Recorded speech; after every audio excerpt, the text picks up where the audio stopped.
Octobre, un crime, c'est à l'école des Exact. loisirs. Oui, oui, oui. Alors ça, c'est un roman qui existe depuis des années, mais que je continue de conseiller pour les enfants à partir du CE2. C'est génial, l'histoire d'une jeune fille, donc Elena. Elle est persuadée qu'elle et son père sont menacés à Buenos Aires. Et, 20 ans plus tard, une jeune fille achète une robe en organdie et elle trouve à l'intérieur un message désespéré d'Elena. Qu'est-il arrivé à Elena? Elle va mener l'enquête, car si le sort d'Elena a été scellé, les meurtriers courent toujours.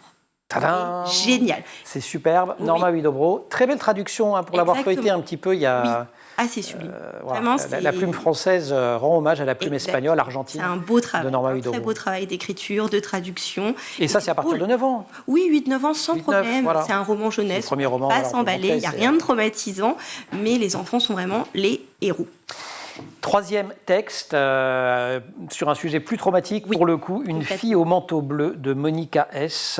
C'est chez Pôle Fiction, on est chez Gallimard. Exactement. Nous sommes à Amsterdam, en pleine Seconde Guerre mondiale. Le Pays-Bas a capitulé face au Troisième Reich et Anneke doit faire survivre sa famille. Son père est un blessé de la Première Guerre mondiale, sa maman n'est plus que l'ombre d'elle-même, donc Anneke, elle va troquer. Il faut qu'elle trouve, qu'elle fasse vivre sa famille. Elle va trouver du café pour récupérer des épices, pour ramener de l'argent à ses parents. Et un jour, on lui demande, sa voisine lui dit, il faut que tu me trouves Myriam. C'est qui Myriam? C'est une jeune fille juive que sa voisine a cachée dans sa cuisine.